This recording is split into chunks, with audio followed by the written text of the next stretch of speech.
Hello, everyone, and welcome to another episode of the Screen Chronicles. Nice merch, too, by the way, Colby. Oh, thank you. Thank you. And today we're talking Dune Part Two, and I actually Yes. accidentally introduced you as Colby instead of the giant worm god, Oh, Mister Griff Abaraba. But today we are talking Dune Part Two. We're going to start yes. with a little spoiler-free review, then do a Yeah. spoiler discussion after that, talk our favorite moments, awesome things, some twists, explain a little bit more about what's going on with the plot a little bit, and just sort of nerd out here. But Yeah.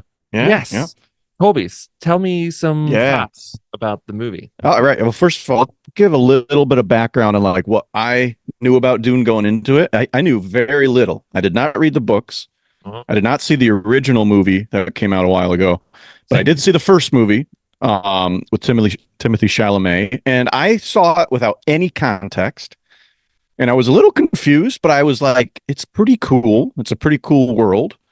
And even though I wouldn't say I loved the first movie, it was like it was good, and I think I'd like to see the next one when it comes out.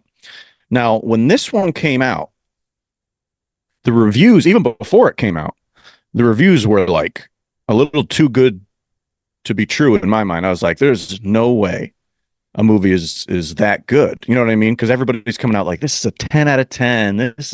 I think people really This is like like the first one too, and I didn't yeah, understand it yeah. at the time either. I mean, I think this one's getting more hype than the first one, but I think the Well, the first first one one, got good reviews. yeah, Yeah. And I think for fans of it, they really liked it from yeah, what I could tell. People who really knew the universe and um but even after watching that, the first one it didn't make me want to dive into it. And let me tell you, after watching this one, I wanted to learn more about this universe, you know. yeah. I want more. Um and but what I was going to say is even with all that hype and it was what I was reading online, the people I know who had gone to see it before me coming out and saying like, "Oh, it is as good as people are saying." Usually when expectations are that high and you go to see something, like it's tough to live up to it, but I have to say this movie did. It really did. And I don't know how you felt about it and I don't know Steve what your knowledge was going into it, but No, no, same thing like you did. Well, I guess I was familiar with like what the books were. You know, I read fantasy stuff, and so I watch people talk about books, and they like I've always seen people talk about Dune, and the comparison that I've heard, like the booktubers talk about the book Dune, which was written by Frank Herbert, was published back in 1965.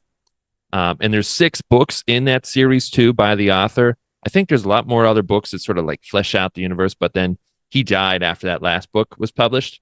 Anywho, though, um, I've always like heard the book Dune though compared to like the sci-fi equivalent of what like Tolkien did for fantasy mm, with the Lord of the Rings, in the hmm sense that it's something that still holds up today, and there's like things you can draw from it even from today, yeah, some major and themes, yeah, that that like like it sort of set reflect up a the real world, yeah. genre.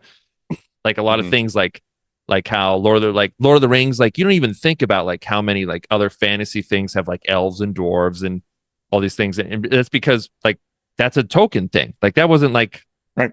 that wasn't like how fantasy has always been written. Like that's Tolkien did it, and it was so well done that everyone else was like, well, fantasy has to have elves and dwarves, and it's all set in like ancient England and things like that. So, and same thing with like sci-fi. That's all kind of comes from Dune too. A lot of those elements hmm from Dune. So I always heard that, but I never read it. And the first movie, I thought it was okay. Great Uh, cast. Oscar like the Isaacs, Timothy cast was Chalamet, Zendaya. Yeah. stacked, Yeah. stacked, and this movie's stacked too. But I saw it and I was like, all right, that was cool, but like I don't feel like I would if I was like watching Harry Potter or Star Wars or Lord of the Rings or any others like major franchises that it's like it's compared to. But it sounded like a lot of people who were fans of the book like the first one too. So like I guess I'll be like okay with this one. Like I might as well go see it. But Right. I thought it was awesome. Any dull plot moments, to me, were totally surpassed by the absolutely stunning visuals of this movie. Yeah. Cinematically, it looked amazing. It looked amazing. Yeah. And I have to say, in an era where CGI has taken over like every movie and we've seen so much good CGI, somehow, and I don't know, I think I put my finger on it yet, but somehow this movie still felt groundbreaking. Well, Like, you know what? I don't know if you felt the same. Like, to me, it still felt like, whoa, this seems next level Why movie I making, if filmmaking. I was like, if it whoa. yeah, I 100% agree. I'd have to say, at least what I think is because a lot of like and I love especially like the up to like Endgame MCU. Hmm. Hmm. Um I love the MCU up to like Endgame and some after that. But I'd say since then a lot of like superhero movies and other like big budget movies when they want like stuff to happen, they're so reliant on CGI, like that's all you see. And it's like and like kind of like how we were talking about like video games before we started recording Yeah. here. It's like it's just like colors, flashy video. I think how producers think about like an audience now is like we have to have lots of colorful CGI things to keep people interested, but then it just makes you just feel detached. Like when I was watching like Ant-Man Quantumania, which I didn't think was Yeah. bad. A lot of people shout on that movie. I didn't think it was bad, but it just like I'm just seeing like a bunch of like gunk, it feels like. But this Right. It's movie, it like is over the top. it's really like clean to look at. Is I a lot of what they filmed was practical. Like they filmed in I think the Mm. deserts of Abu Dhabi, really there. And then when they had stuff they had to do CGI with, it was really like simple stuff, but it was just done well. The director, Denis Villanueva, he's done a few other movies that like that I've liked, and the same thing with those movies. I felt like they were really Yeah. like simple with the effects that they use, like Blade Runner 2049, and like you said, the visuals. He didn't use the Hmm. same. He did not use the same cinematographer as he did in 2049, which I loved the visuals in that. Okay. The one in this one, Greg Fraser, he did do other Hmm. movies. Obviously, the Yeah. first Dune, the Batman, Rogue Rogue One. One, Zero Dark 30. He did a few episodes of Mandalorian too. And Um, we've always complimented Mandalorian and how good it looks, mm, how great it looks. but I think Don't they have that's a why. worm in Mandalorian? Don't they in like one of the don't they have a Yeah, giant well, the worm in Crate Mandalorian they fight? Dragon in A crate season dragon. two, That's right. That's they right. made That's right. look more like a Dune worm. He's got a great track record, this guy. Every movie he's made on that list looks amazing. So it sounds like to me, seems like to me it was the right choice. Now, Steve, I recommended to you before you went to see it to try to see it in IMAX. Do you think that was the right move? Oh yeah, oh yeah. Yeah. I think those slow moments, like you said, I think part of the reason they didn't feel slow is because it was always just eye candy going on when you're looking at it. Yeah. And I thought the acting was good too. And then at this Acting was point excellent. too, Yes. I knew Yes. enough about the universe that when they were talking about more political stuff, that I was like, all right, at least I know what's going on now, Yeah. and I'm Like thinking I had about to watch an education video before. Like I had to watch a video on what to know about it. Dune before going to the movie, just to enjoy it to the extent. But my wife didn't watch that video, and she still. And I was like, oh, is she lost during this whole movie? And I asked her, she really liked the movie without knowing. Like she didn't see the first movie, she didn't know anything about Dune, and she still liked it.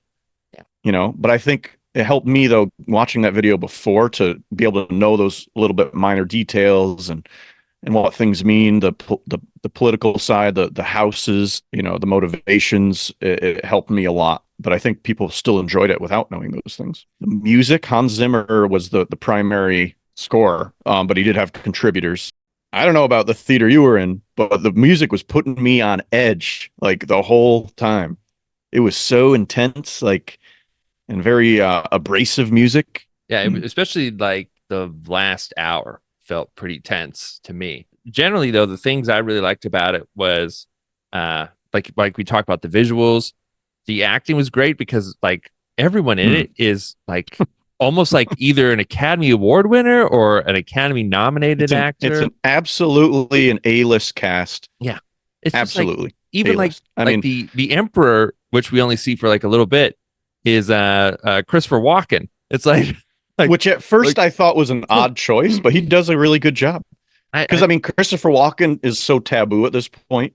I mean, mm, everybody, you know what I mean? It's hard to doing his see him in voice. roles like this, Yeah. but he was good. No matter how big the role was, they were like, well, let's get someone that's has like some sort of critical acclaim to do this part.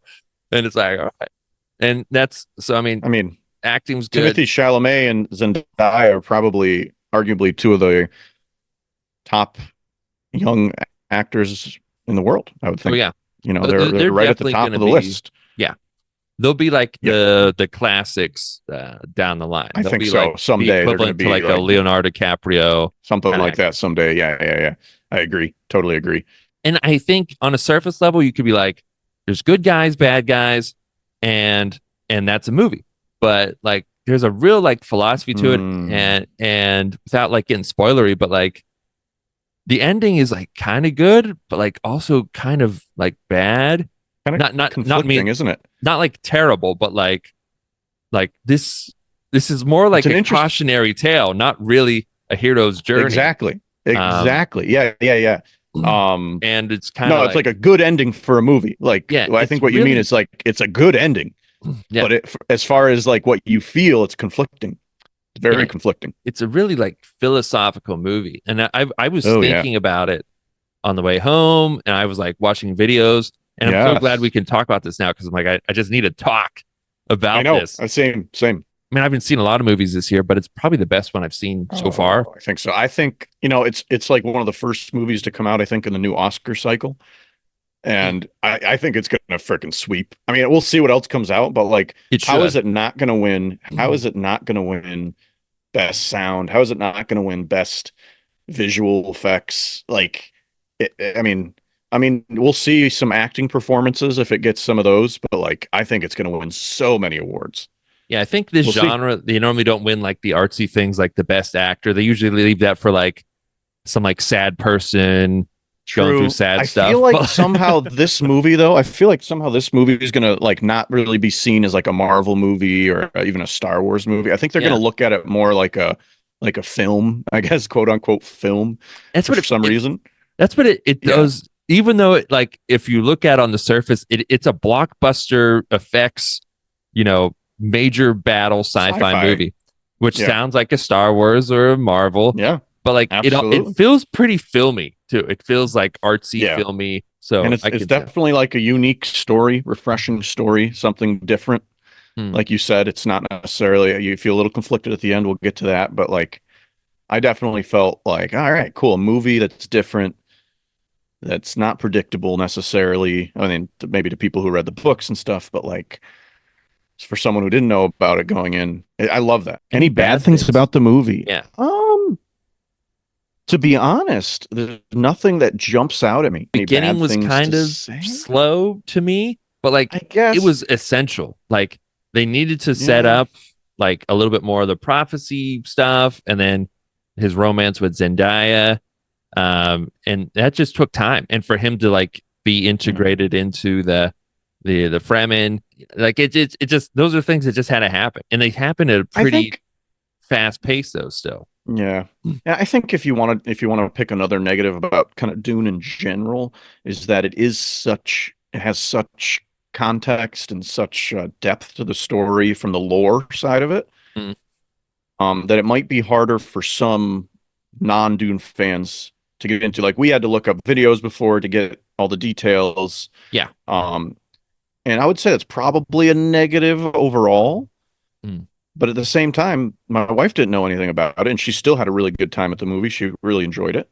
She did ask me like a few questions at the end. She's like, "Oh, wait, who is this person related to this?" So she didn't 100% understand like some of the characters and like when Josh Brolin shows up at one point, um, she's like, "Is that his father?" And it's like, oh, she doesn't realize from the first movie that Yes. Yes, it is. So there was those little things. Yeah, pretty much. No, no. If a movie or show is good enough and you get sucked into the world and you start doing that research on your own, I think that's also like a good sign. It's that interesting and cool. I gotta say, sequel better than the original, in my opinion. Oh yeah, this um, one to which doesn't me always happen. crushed the Yeah. first one. Anyway, I'm itching to get into some deets. Well, let's talk. Um, Let's give it a rating here, okay. Coldstone. What Okay. number? Zero being the Last Jedi, and 10 being Revenge of the Sith. Where would you? What number would you give this movie? I give it a 9.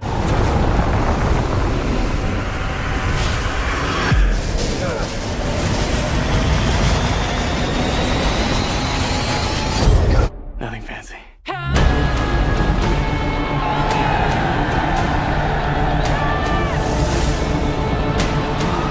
Out of 10. I gotta give it at least a 9 out of 10. It's worthy of that. The reason why it's not a 9.5 or a 10, it doesn't hit me still the same way Lord of the Rings and Star Wars hits me. Not to the same extent, although I'm way more into it now. But it still doesn't like give me that hit that chord in my soul.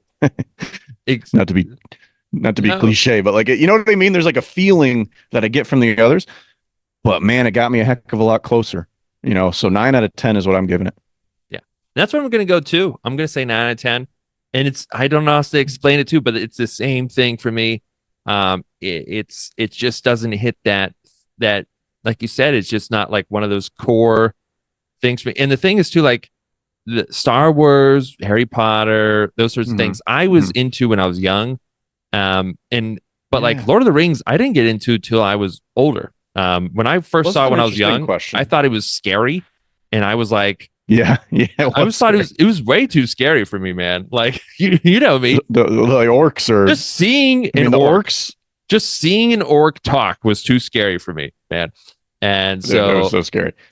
But and but yeah, like I do remember being enamored though, still as a kid with the battle scenes. Though I do remember that. But I I think I was too scared to even appreciate it. I was just like I okay, remember but this just is an interesting. being afraid This for is the an next interesting scary question. scene to happen. Like I was just like, oh my god, is there going to be another Yeah. fucking spider or something?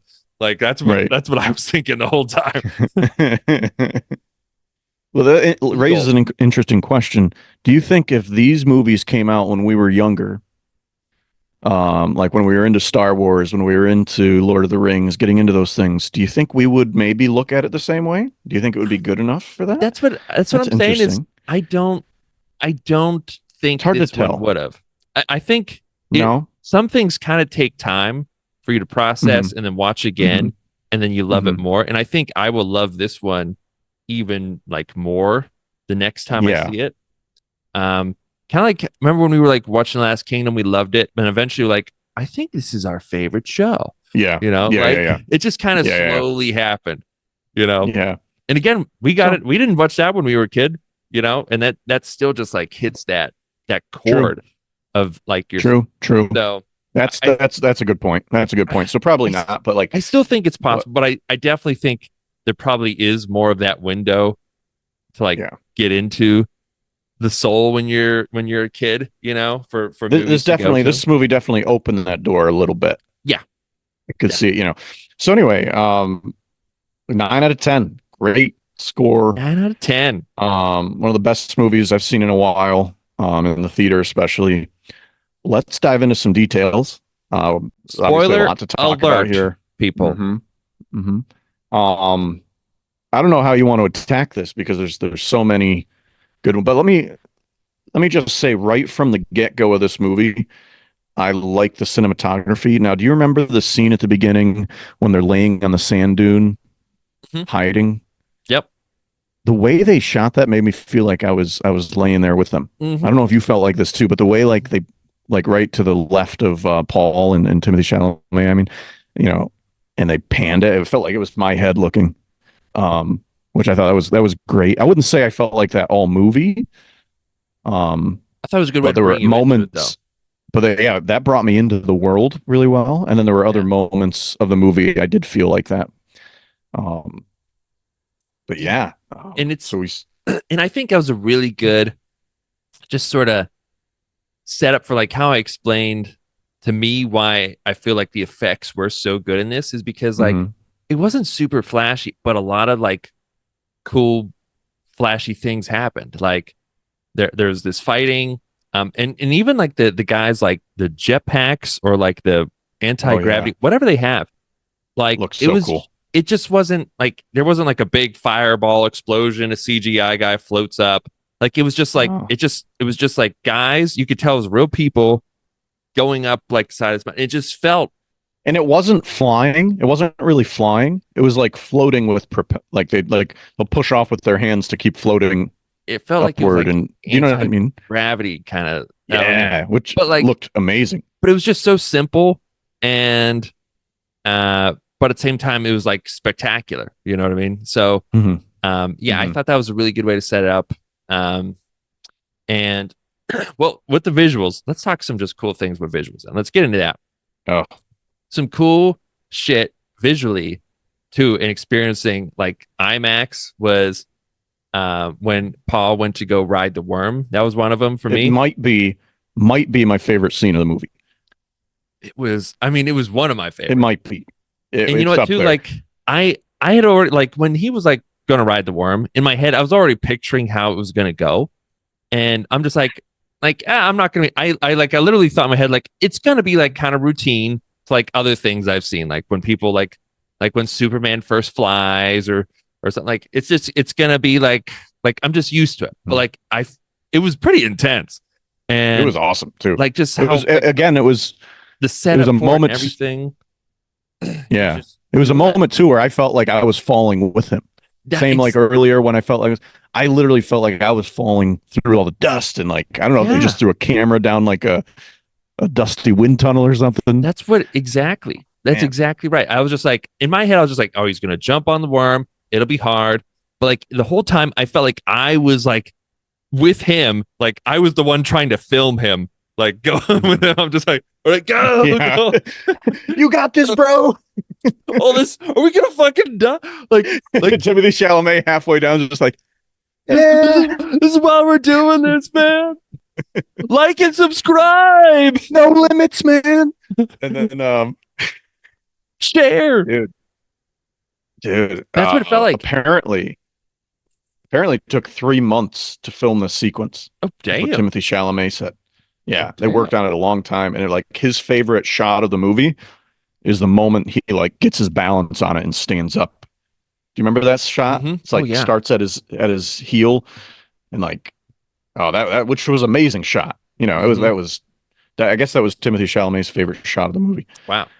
Yeah, that was awesome.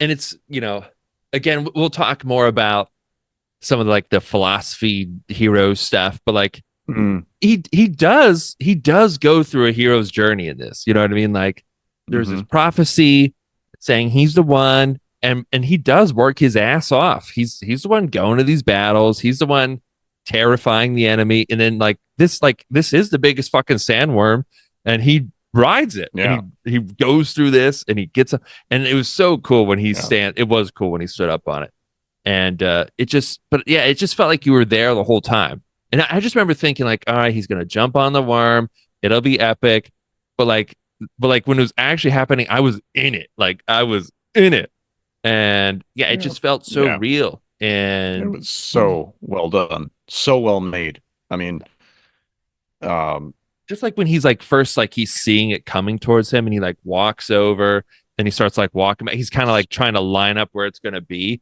I was yeah, just feeling like sort of tense during that and I was like, this just looks cool. Um yeah. yeah. I was thinking, how the heck is he going to get on that thing? You Yeah. know, Mm-hmm. I was like, how the whole time I was like, how? And then the way, not only is he on it, but he's like, before he controls it, he's just getting pummeled Yeah. by sand dune. Like this thing's going underground. This thing's going, and when he finally like pulls it up, and I like how I guess they made these like physical close-ups of the worm to Oh yeah. show. Yeah, so like they actually made props like when he hooks it in and pull it up to make it look realistic. They actually made that.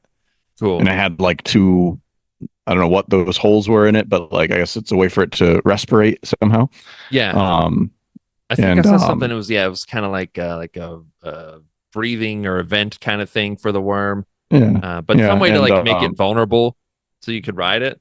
Um, Yeah, and yeah, it was so cool the way he did the hooks on it, and that's another thing I love about this universe is that they're in the future and they have advanced technology, but it's not AI generated. It's not like computer generated technology because they rebelled against that, which we might have to someday. Uh, like, you know what I mean? but definitely not you Which is and a I, right? wild. AI overlords. Colby and I Oh will be yes, yeah, good. yes, We yes, will be yes, very exactly. good We would indeed. be Yes. good. Yes, Promote yes. the Screen Chronicles. uh, We will do what you say, AI lords.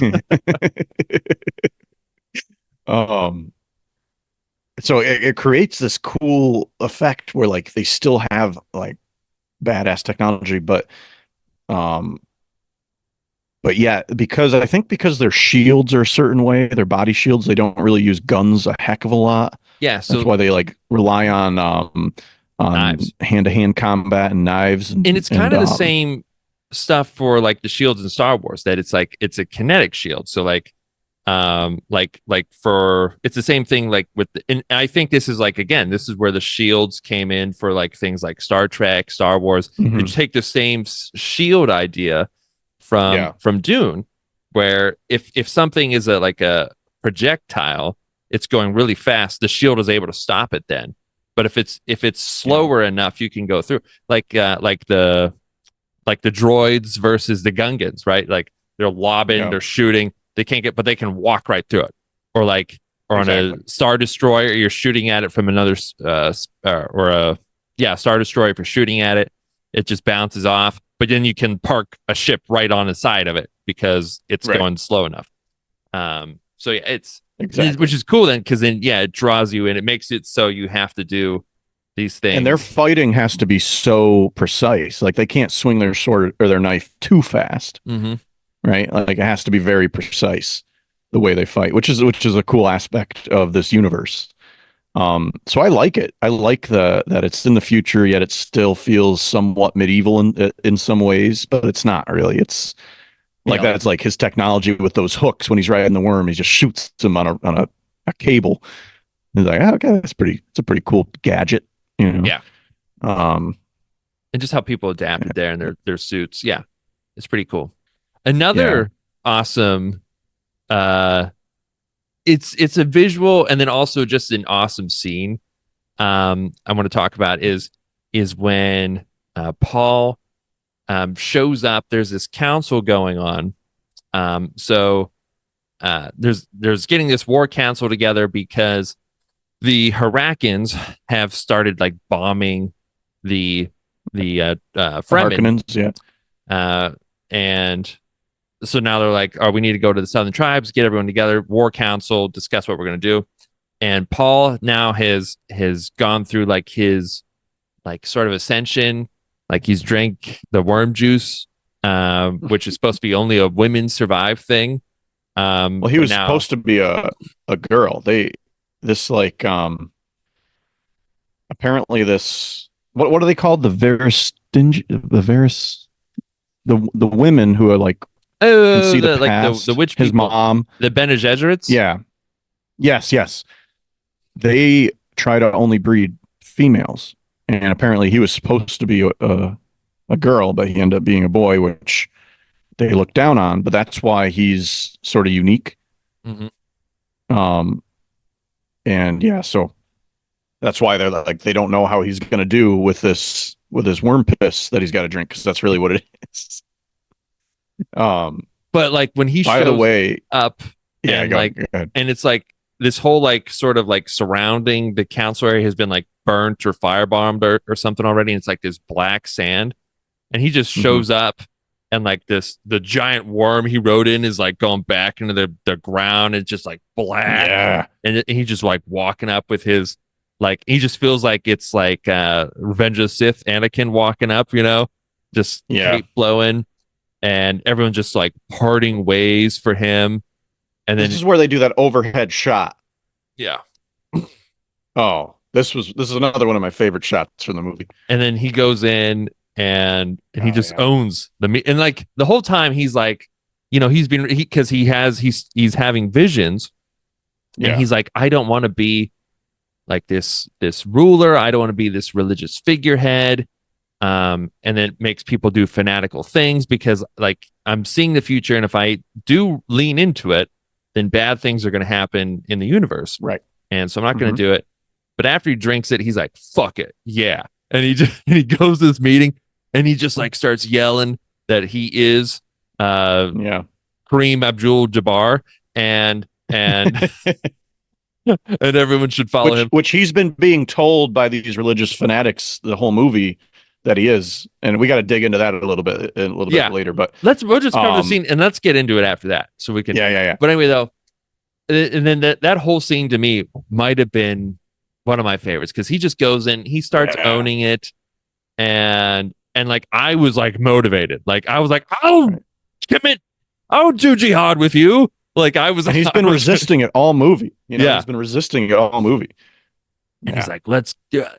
Like I am the leader. We're gonna do this. He's like, no, you're not gonna fight to give up your word. I'm just gonna lead.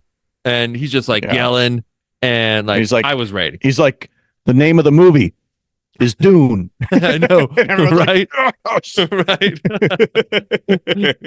no, but Before it that's was what they used to call Arrakis. the planet. It That's was. like the Fremen name for the planet, I guess, is Dune, right? And that's I what he went wondered where out and Dune said. came from. I was like, just because there's dunes on the planet. But then I was like, oh, Mhm. name of the movie. Cool. Name of the movie, name of the planet. There are happens to be a bunch of dunes, so I mean, like, there you go.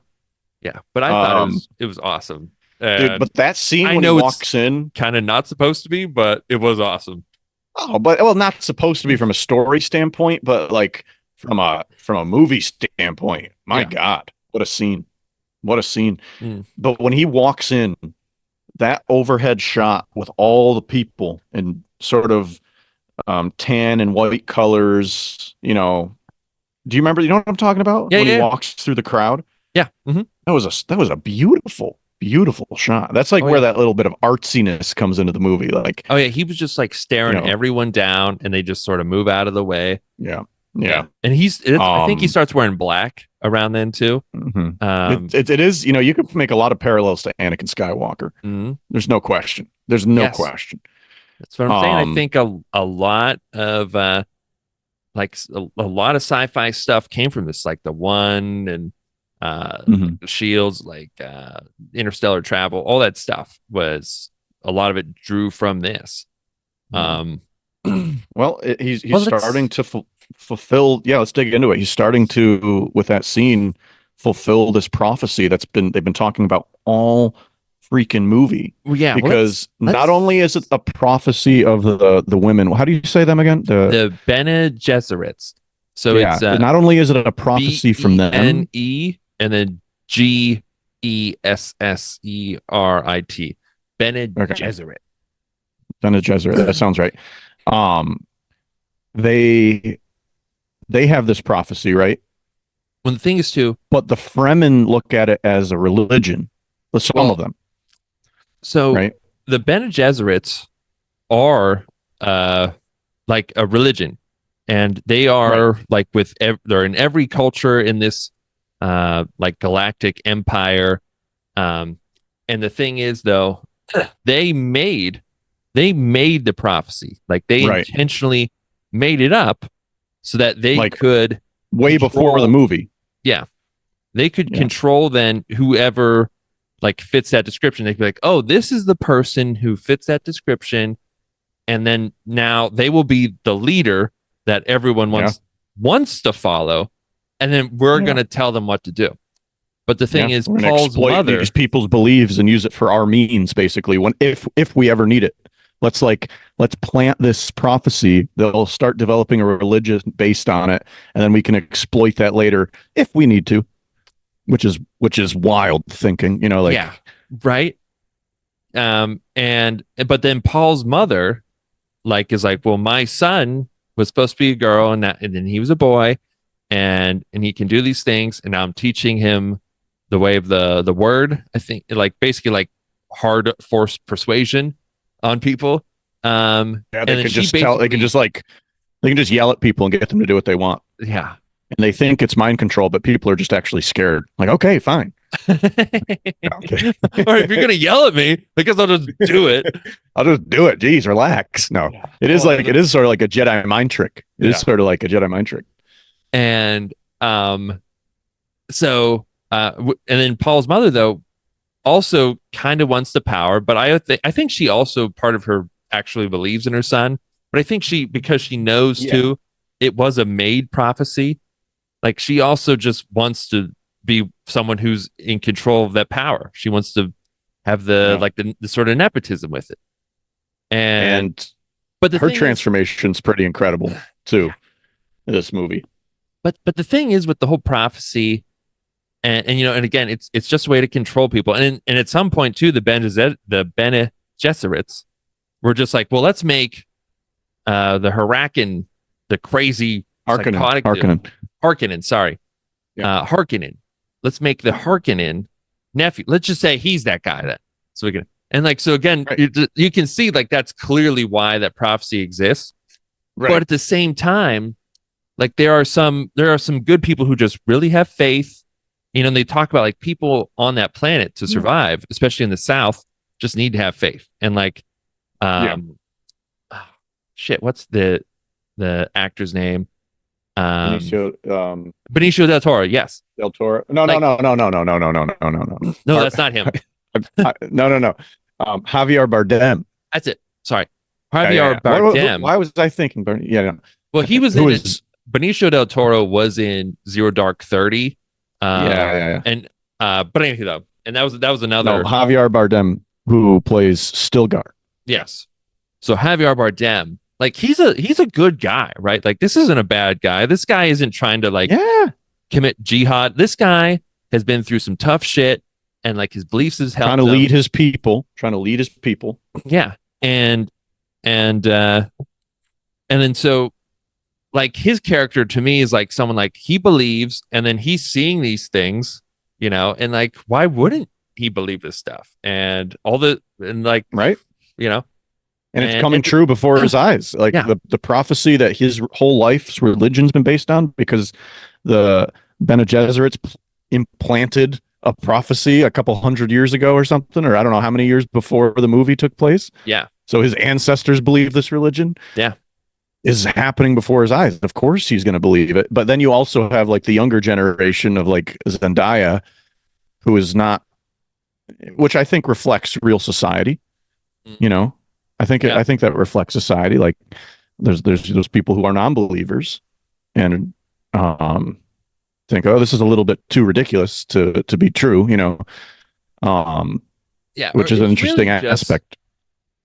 Like, I mean, we could talk about that, but like beliefs in general, like you could be a Christian, but which is good. We'll just use that because it's popular religion, but like their Christianity has been like weaponized in the past to just be like a power mechanism, you know, Right. Like thinking about like medieval dark age like Europe, right? Like the church is like, do this, leader, you go do what we say, and then you can go to heaven and all this. You know, like it has been weaponized politically today. A lot of hardcore political beliefs. There's some good stuff there, but then it gets weaponized to be like, well, you can't talk because you believe this or you don't believe this, and we're gonna ostracize you.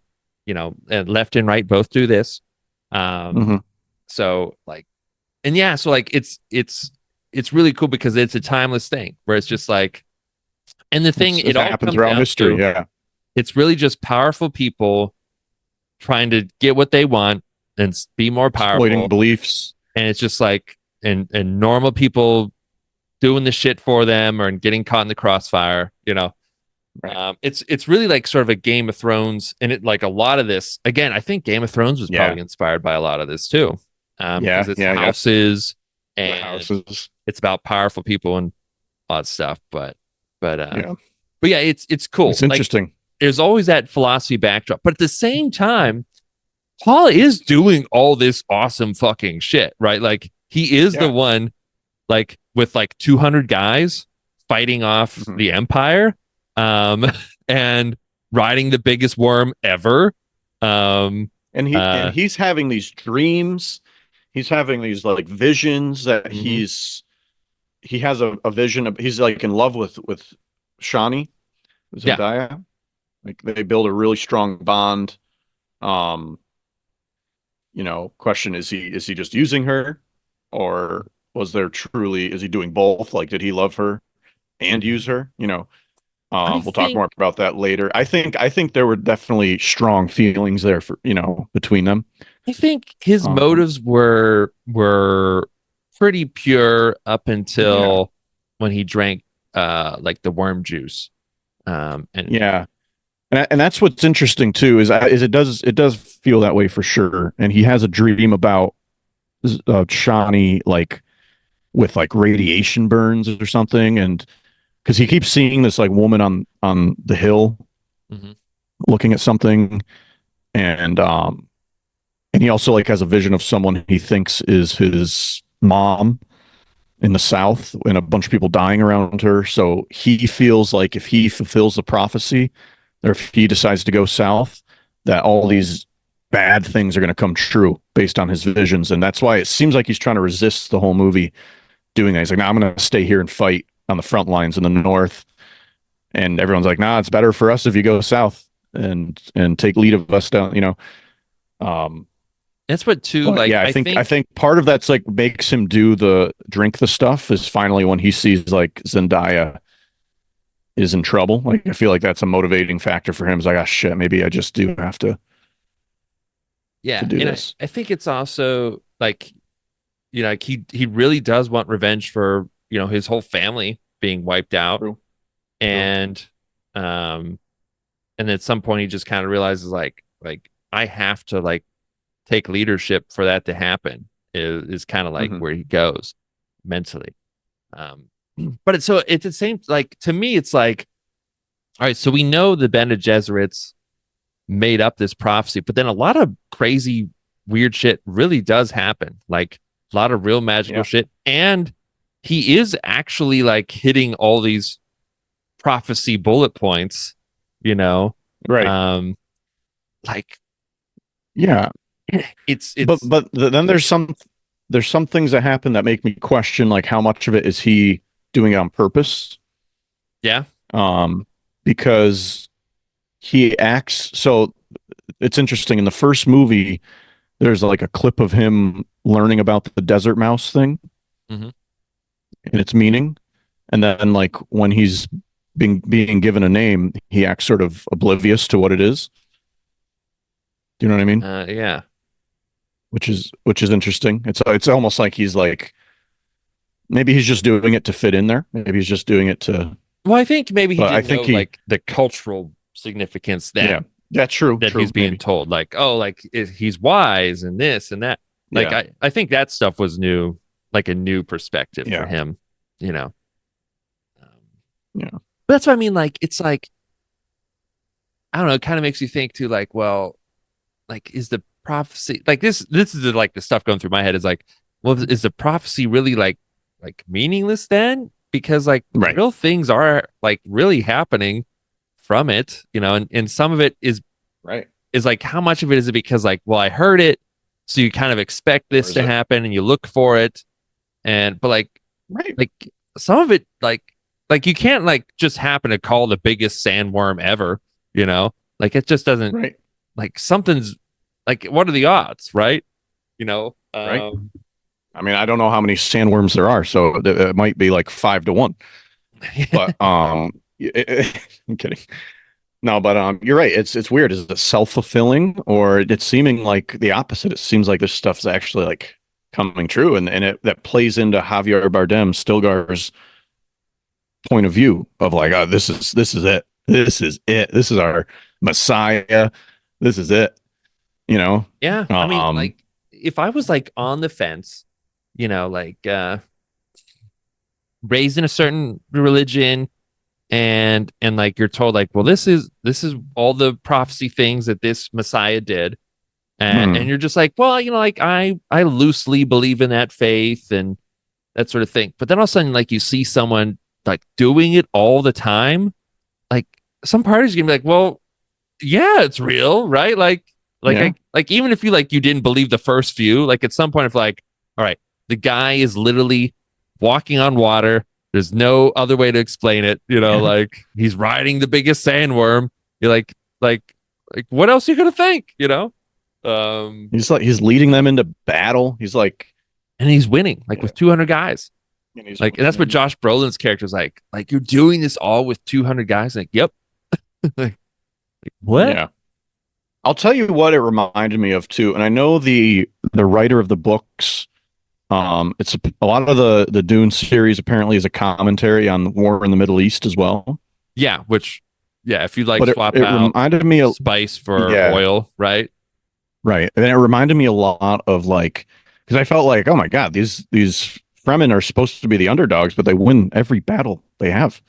They just, and I'm pretty sure in the whole movie, I don't think they ever lost. I mean, they got bombed one time and had to fled, but other than that, when they had like a battle, they won every single time. Mm, And it reminded me of like that seems to be what happens like in the Middle East, like it's when the US went over there in our lifetime, like everyone thought like, oh, they're gonna just win super easily because we have the strongest military in the world.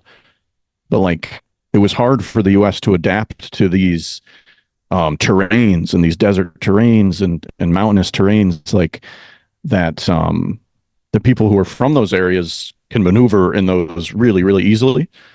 And so from like a war standpoint, it reminded me a lot of that because that was the strength of the um I think that's probably why the war in Afghanistan and those Middle Eastern countries lasted like 20 years. Like it's because it wasn't straightforward, yeah, Like, for sure. Like they even showed when they just straight up like bombed a place. They're like, and then think too, yeah, like when they did that.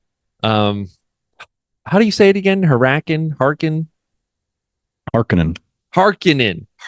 You're putting a Harkonnen. vowel before the K, I think.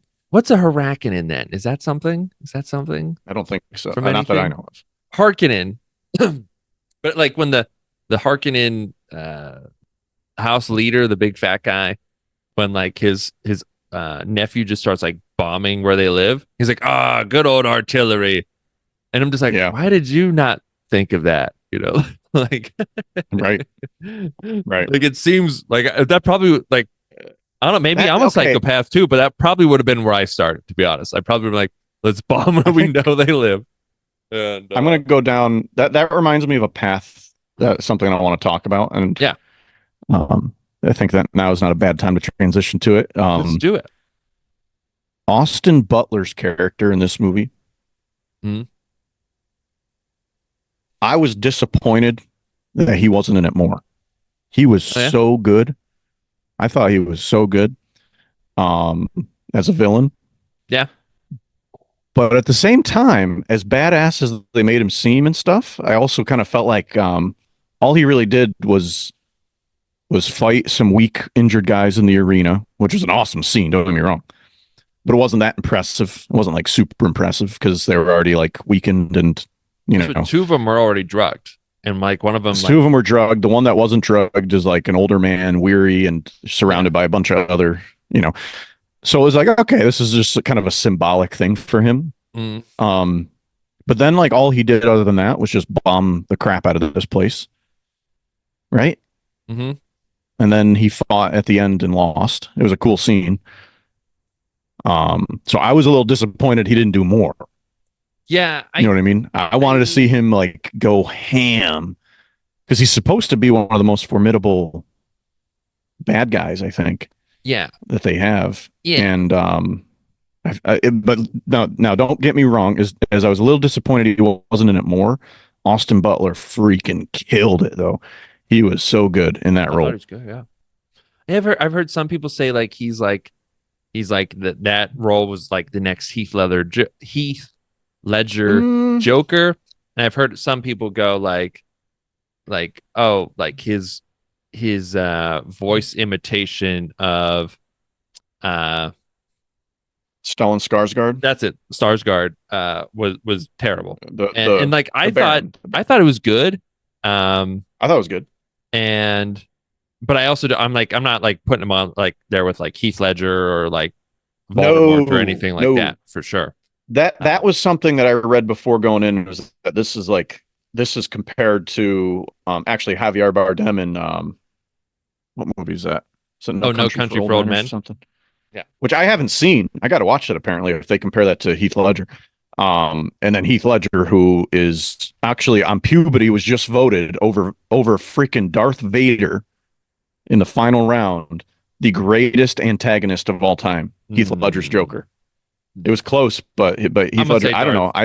Darth Vader for I don't sure. know. As far as an acting performance goes, though, as far Oh, as an acting performance of an antagonist oh goes, yeah. I give it to Heath Ledger. Well, I mean acting performance, but I mean like if you're talking about If like you're talking about the iconic character, villain, yeah, yeah, but characters. that's sort of like comparing. I mean, now you're comparing all the Jokers ever made Well, yeah, because I mean, if you're because going all Jokers to Darth Vader, now that's a tough battle. But if you're going Heath Ledger's Joker, that character to the character of Darth Vader, I'm gonna be well, like, that's Darth like, Vader fucking wipes you, but it you didn't know. though. It But he didn't. should. But he After should. tens of thousands of votes, they picked Heath Ledger and Puberty followers. puberty. Listen, um, but anyway, so that's the top to me though. That's the top as far Yeah. as acting performances go. Almost in anything, I have to say, almost in anything. Oh yeah, Heath for sure. Ledger's is one of the best. Hmm. Sorry. And as good as Austin Butler's was, no, I don't think it deserves to be in the same conversation. Doesn't mean it was a bad performance. I just it wasn't that level. It was good, but Um, just not that great. But yeah, like with that and he too. didn't have as much screen time as I thought he would. Like I thought it was going to be like he was the main antagonist. It kind of felt like he was like I don't know. He was an antagonist, but like it didn't feel like that threatening. I guess I don't know. Yeah, I would have liked more from the villains in general. Like Dave Bautista, I felt like I was like, oh, we're gonna see a lot of Dave Bautista in this movie. I honestly, you know what? I didn't know He's about Austin Butler. I didn't know about his. I didn't see the trailer for this. I wanted to sort of stay in the okay. dark if I saw this Yeah, and yeah. be. I didn't. So I didn't even see a trailer before I saw this. So I didn't even know about his character in this. So I thought Dave Bautista was then going to be the big bad guy, and he kind of was, and then when he got punked, Yeah, but he then it sucked switched to though. Butler, and then too like the main Skarsgård guy, he really wasn't in it a ton either, and he was fucking creepy in the first one. Yeah. He like this big fatting weird guy floating around, and like how he made Hmm. Leto what's it House Atreides Leto Atreides when he like Yeah, yeah. had him at like the table just naked paralyzed there. I was like, this guy's fucking sick, like this like a Yeah, he is. Yeah. disgusting man. And so like I kind of wanted more from him. I wanted more from Batista, and I wanted more from Butler because like you said, like Oh, he comes into the yeah. arena and he fights like there's this one jacked huge motherfucker, but he's like drugged out of his mind. And then he ends up fighting like the smallest guy out of the three. But And well, to be fair, that guy was in one of the first. So the guy he fights that wasn't drugged, mhm, um, and Austin Butler thinks his uncle's trying to kill him there.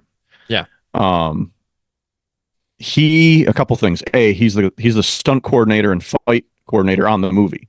Oh yeah. He Cool. is like the Levente Lejac of the movie. Um, Cool. and then he gets to act. And he was in the first movie. And remember, the Atreides people were the universe's best military force. Mhm. And they got wiped out, right? Um, but he was one of the like, I think he was a lieutenant or something. So he was definitely a good fighter, definitely a really, really good fighter. Oh, And okay. he Cool. wasn't drugged, Yeah. but he still was like probably like famished and weak and That's what I mean. compared Like to he's like his been a normal peak prisoner for how long? status. Like if you're not training, Yeah. like like and then too, like it was cool when he was fighting him, he would tell like those creepy like bodyguards to like lay off. Like at one point they Yeah. did like stab the guy. I'm just Yeah. like that there's Come on. a flesh wound right there, you know? Like It's like in It's like in Gladiator when he freaking stabs him before the final fight. Yeah. Like, Yep. And he you hides know, it. And it's he's like, like, cover his wound. And yeah, that's it was the same. And then too, like that guy did land like a knife right here, but it was like so quick, and he still had the shield on that it like stopped. You know what I mean? Like, so he would have he mhm. if there was no shields, he would have won the fight right Yeah, there. You know what I mean? yeah, yeah. But yeah, it was kind of like, all right, so he fought two drugged up dudes, and then one dude that was really close that also had like bodyguard and initial shield assistance. Um, and yeah, he didn't do a lot. And then, but in the end, he still felt dangerous. Like I was still worried Yeah, when he, yeah. like, I was He- honestly unsure if him or Paul was going to win, to be honest. yeah. And then the scene after that when he's in the hallway with the woman there, mhm. um that that looked cool. The Yeah. flashing lights and like Yeah. The how, whole like color ooh, that scheme was when they cool. were on that planet was really cool. Like the black and the And white, you know? oh yeah. Well, so that the reason for that is because on that planet, there is a name I'm forgetting on the planet, forgive me, that it's so covered by pollution that they see at an infrared light level. So like devoid of color, devoid, and so they use cameras like infrared cameras or something like that to film um, that planet. That's why, and that's why also why when they go to the other planet, they have to wear these face shields like that are like tinted, is because their eyes are not accustomed to the sun and the brightness of the sun. That's why they have those visors, and that's why like Batista tries not to wear it, and he's like this in that one scene, like he can't see. Uh, So it also lends them like they're practically blind without those things on that planet, oh, that's and they have such a cool. hard time seeing on that planet anyway because they're so used to that infrared level of light, which is a cool it's a cool little thread. That is cool. Yeah, I didn't That's know why I that. think I think one of the guys in even on that ship when the sun comes through, he doesn't have his visor down and he just pukes immediately. He's just like, oh, because it was too intense for him. Oh, I Do you wonder remember why he that puked. I was little like, part? is he just like nervous for the battle or something? Is what I was wondering. No, apparently it's that they see at a much lower light range mm, usually, so they're not accustomed to it. You see, these are the little threads that like they're cool, right? They're like a cool detail that like yeah, the average like I wouldn't have known that without looking up a video. yeah. I You thought know, there was like an eclipse or some weird sun thing happening. Is why that was like why it looked like that there. But okay, yeah, apparently that's they're just cool. not accustomed to those That's lights. yeah, that's a cool thing to learn from like the lore. But it's cool they had that in there, and it's cool they didn't just take it Yeah. out because like, well, we don't explain that, so we're just gonna not have that at all. So Like so when you we'll have it. rewatch it and the sun comes out, you'll see most of them turn their visors on. Yeah. Okay, all right, cool. So, And with but Batista anyway, too, like what's that? Batista, I was a little disappointed with his character. Like Yeah. when He was too inept. He was so inept. he was so inept, and like it's his big mother, like it's fucking Batista, and he rides Yeah. off. And then when they're down, their first like real close encounter with Paul, uh, Mm-hmm. Mm-hmm. that and but it was an awesome scene when like Paul comes out of like the dust, just on his Oh, black it's gear so and cool. stuff, and just All and the scenes when they're Batista stealthy just like that. hauls ass from that. Yeah, I was like, yeah, you yeah, yeah, yeah, fucking yeah. bitch. It's it's That like was when you're such like, that was so interesting. Like to me, the whole movie is like it didn't really feel like it was hard for the Fremen at all to win any battle they were in. They were just yeah, like, oh, we got a big battle. Let's use the big worms and go in on that, and that'll be good. We'll use your explosives that you have and the big mm, worms, and we'll be fine. And like, it really didn't feel like they were threatened to any battle in the desert. They were just going to win easily.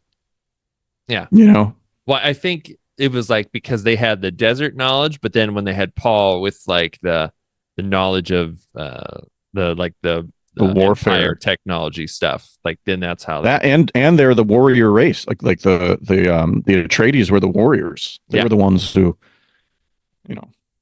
yeah It's uh, interesting though because it was his people, the Atreides, who came to the planet, started like mining this stuff, right?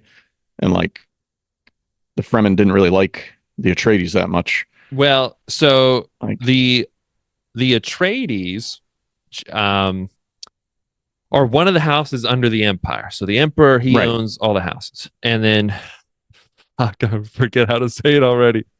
The Harkonnen. Harkonnens, Yeah. Harkonnens, Harkonnens. The Harkonnens were the people who had uh the planet Dune, Arrakis, before, and they were the ones mining the spice, getting all the money. And the Emperor was like, "Oh no, we'll give it to House Atreides." And Mm, part of that was because House Atreides was so strong that he was like, "You were the ones rightfully to do it." And then the other part of it was too, he kind of was hoping they'd fail because of the conflict with the people there. So that's right. why like he did actually then work then the Harkonnens then we're jealous because like we want that Dune spice, we want the money, we want to be the people bringing that in. So that's why they wanted to attack the uh Atreides. The Atreides. Yeah. And but then the Emperor too was like they're too powerful. Right. I I don't want don't. Yeah. them They could taking over pose a my threat. family. Like I'm Exactly. gonna side then with the Harkonnens. Harkonnen. Yeah. So a Get rid lot of of this problem. political drama intrigue. But yeah, so Oh but yeah. Atreides well actually I think Leto um uh played by Oscar Isaacs. Oscar Isaac was like the first guy to be like, hey, like I want to stop oppressing you guys and I like let's work together and get this done. Can we like make an alliance? Like I think he was Right. actually like the first like guy with like good intentions Yeah. and still doing this. But then he dies. And so Right. um but yeah, so I think he was actually like Atreides, I think were like the good people with them. But they were They just were like seen to be. Yeah. but the Fremen just see like you're an outsider, you're the Empire, Right. you're just here for our resources and to fuck us over. So like Like the other we don't people really are care. using the spice. Yeah. All these other families and houses are using the spice to space travel. You need it for space travel, and it also gives you like a special ability once you've like ingested it or inhaled it. Right. And Yeah. to the Fremen people, though, the Fremen people just live in it. Mm, They're like constantly exposed. That's why their eyes are blue. mm. They're like constantly exposed, so they don't look at it exactly the same way as the rest do. You know. Yeah, they don't look at it like, Um. oh, is this important resource? They're just like, well, this is just our thing with our house, you know. Yeah. Exactly. This is our world. This is just every day what we encounter. Um. So yeah. So it was. Um. But I think the I Atreides really were liked. like a good guy They place. were though. They yeah, yeah, yeah. But But they just the what's Fremen were just like anyone whose empire though but it, is a it took a while. It conqueror. took a little while for some of the Fremen to trust Paul, though. Oh You yeah. know, and Lady Jessica. And by the way, first of all, let's talk about Lady Jessica for a second. She killed the role. Yeah. Rebecca Ferguson, who's Hmm. actually a Swedish actress, Oh yeah. but you know who she looks a lot like? Hmm. The woman from Banshees of Inisherin. She's in a bunch of other stuff. His sister in Banshees of Inisherin. They have like the I same can't remember what face. his She's Irish what though. she looks like. She's Irish. But you know what? Um, I know her from Mission Impossible, that yeah, franchise, Rebecca Ferguson, and I thought she was awesome in it. And yeah. The spoiler alert for scene. the newest one, she it looks like her character is ending, and I'm just like I want her back because I thought she was awesome. And but yeah, Yeah, she's so cool in this. she was great. I didn't know It she was was cool to Swedish though. see She's her. English in that movie, so I figured she was English because like I think she's everyone's English. Swedish. Yeah, yeah, she's Cool. sweet. So, the scene when she drinks the water of life, the worm piss, Mhm. um, it that was a pretty cool scene. I like that. It was intense though, and like the way it was shot, like clipping in like a montage with the old lady, like, you know me, old ladies creep me the heck out, Yes, they do. and that Yes, was a creepy scene. that That was was a a creepy creepy scene. scene. And they just like kept on her the whole time. She was like, ugh. And I Oh was just yeah, like, stop, stop. I know. I was like, come on, and the baby in there too. Yeah. And they were like, oh, what You have we know, done? She's pregnant. I yeah. was like, well, maybe you Well, guys that should could have be thought of in. that before you like forced her to do it. So Yeah, exactly. That was an awesome surprise in the movie. I didn't know beforehand, but the baby actually is going to be Anya Taylor-Joy. The sister is Anya Taylor-Joy, Yeah. who is one of my favorite female actors, up and coming. And I wouldn't even say up and coming anymore. She's already well established at this Mm. point. She's been in a ton of good movies, but she's still really young. So I feel like she's got a huge future ahead of her. Um, and so she's only in one scene technically because of like the actress, because it's like a vision he has after, I think after he drinks Yeah. the worm piss. After he Because what drinks he it, yeah, you think he sees yeah her, and then he finds out.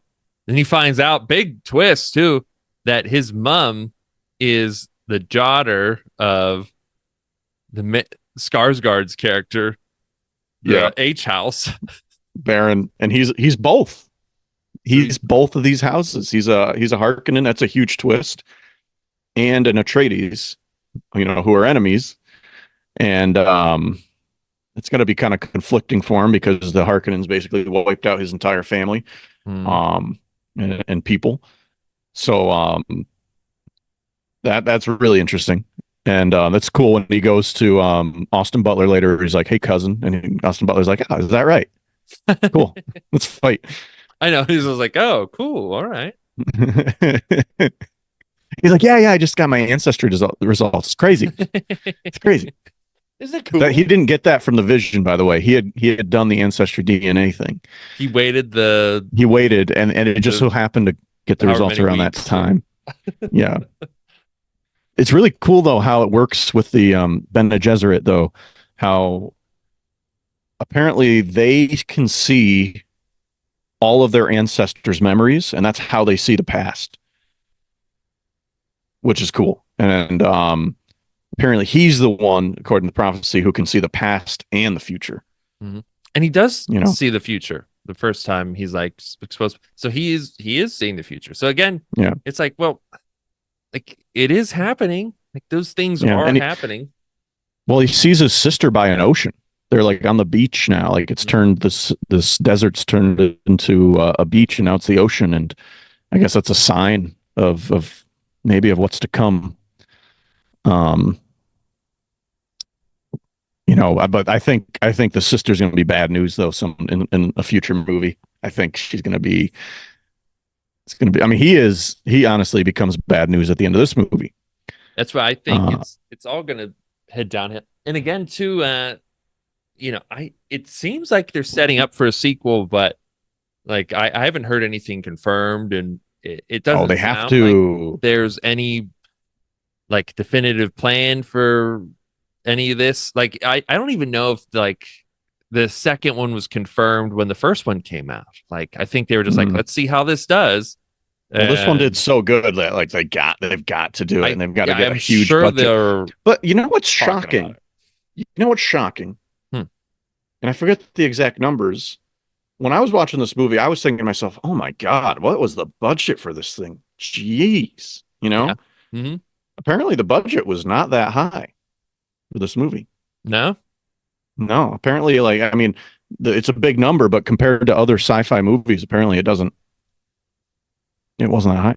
that's what So I feel like they were pretty minimal with the stuff they had to do because it seemed a lot of it was just filmed really well and cinematic, like in a desert. yeah, And so, and it yeah. just, and the story around it made it feel bigger. And a lot of the stuff they did was like just practical, simple stuff where you're not But just how cool is that driving. arena though that they're in? Ooh, you mean the one on the, The arena with Austin Butler. oh yeah, that Um, was pretty sweet. That was that pretty that looks so cool. That's why I was like, all right, Hey, I where are want your to see tickets? the I'm other in the. I'm in planets the. Yeah. Where'd you get your tickets for the event? Oh, I'm up in the 17th deck, of this stadium. to watch three guys Yeah. fight. Yeah. It's gonna be. Don't worry. It's gonna be like a 5 minute fight, and then we can go home. But it's I gonna know. take forever to get out of this parking lot. You think there's going to be like a concert afterwards or something at least, right? Oh, Like firework. Definitely. No, they had a firework show. I they think had that's the why everything fireworks was so before Poofy in flashy. Black. Yeah. Yeah, but that's why everything was so flashy.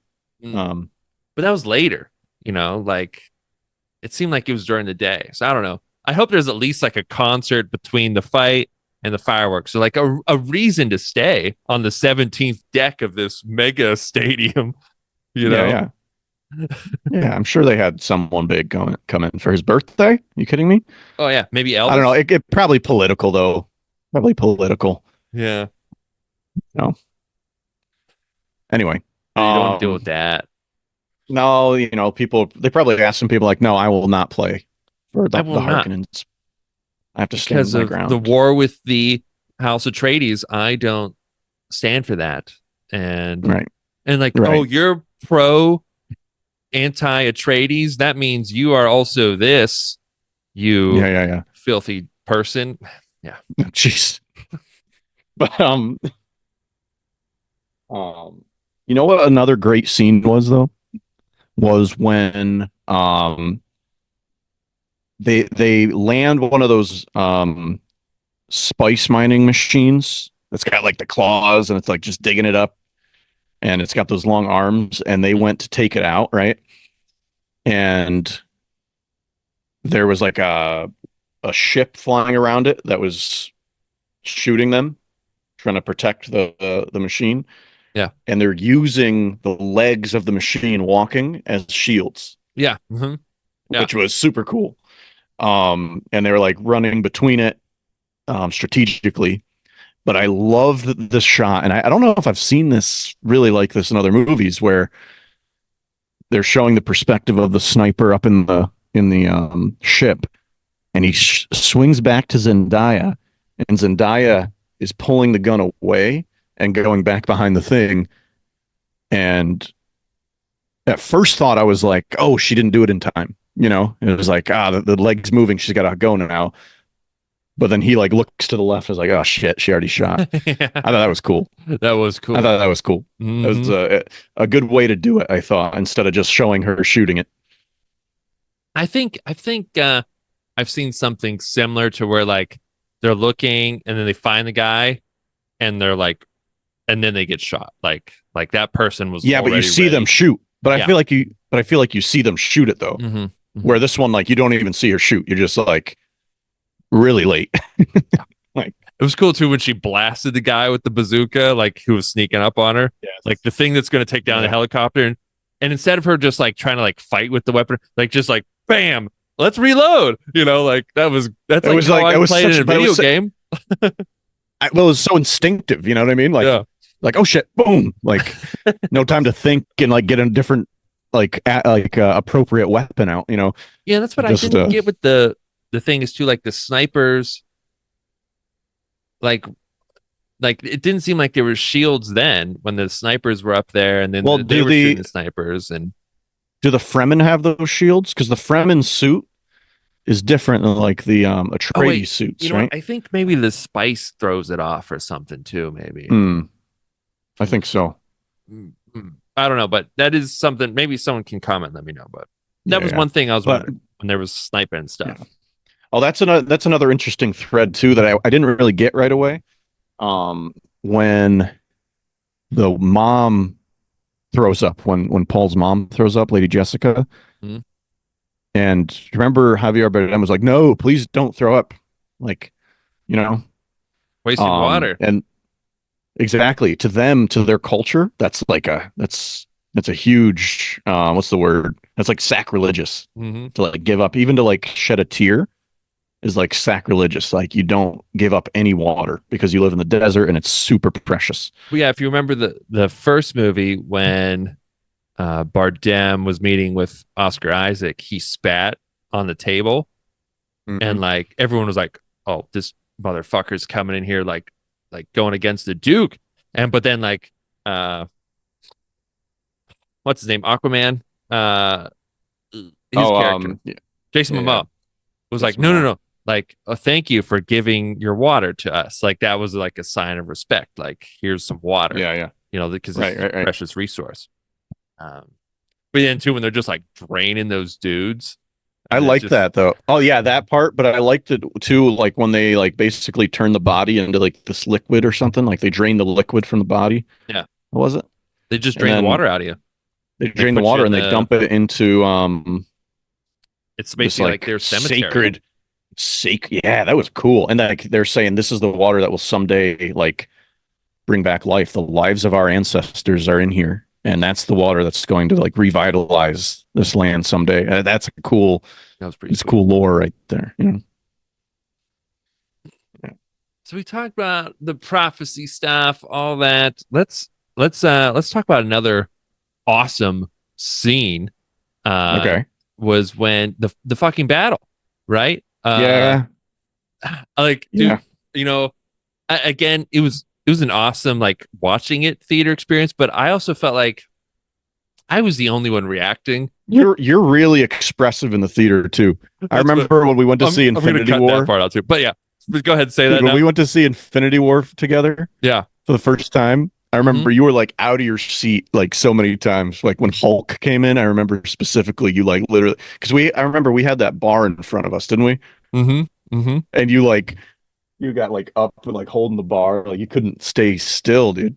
If You if like you react if to stuff if I'm into physically. it, I Yeah, yeah, react, and yeah, like yeah, I just make noise too, like like yeah. like Yeah. when the battle was going down and the worm popped up, I was like, oh, and like I did that, and like I just felt like everyone looked at me, like it was such a quiet theater, but just like I couldn't That's help awesome. it, like I wasn't expecting it, and it was No, awesome. It was yeah, so cool, like it was cool. It was cool. and like I should have just thought, like, of course they're gonna bring worms to this massive fight, but like I like the whole strategy to it. Like they had this explosion go off, and then he's Right. like, oh, "You come from here, you go from here," and then just this sandstorm's coming in, it knocks things, and then next thing you know, they're riding in on these massive worms, and like the one pops out of the ground, It just was easy. oh. And I was like, and like there's like a guy, it's like a couple to my right, and there's like a seat between me and them, and there's like another single guy to my left, a seat between me and him, and I'm just like, oh, and like I just feel like both of those groups of people just like look at me like, what the fuck is this guy doing? But like, You're I was enjoying the I was movie, in the like movie, man. Like it that's what was they're there awesome. for. Um, I wish it was longer. Is what I it's wish. yeah, Because but that's the we thing saw a about this vision of battle. it I mean, in the first movie, and yeah, I was like, "Oh, come on, you're just gonna tease us showing the battle, like show the battle." And the battle was awesome, and like the build up to it, the whole yeah. like everything to it just felt great. But I wish it was It was cool how like it felt. Josh I think it Brolin's was. character got to have the revenge on Dave Batista. That was Oh yeah, cool. and like I was You saying know, with the Batista thing too, like I wish there was actually a fight there, like I was yeah, like Brolin versus Batista, and then but it was really just like Brolin goes, gah! And that's it. I'm just like Batista was such a punk in this movie, yeah, yeah.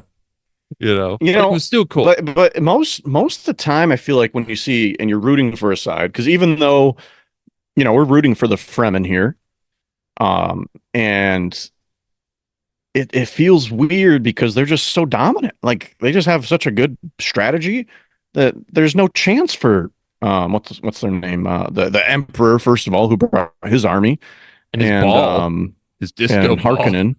Yeah, yeah, that was cool. his And disco ball ship. yeah, it just was so easy.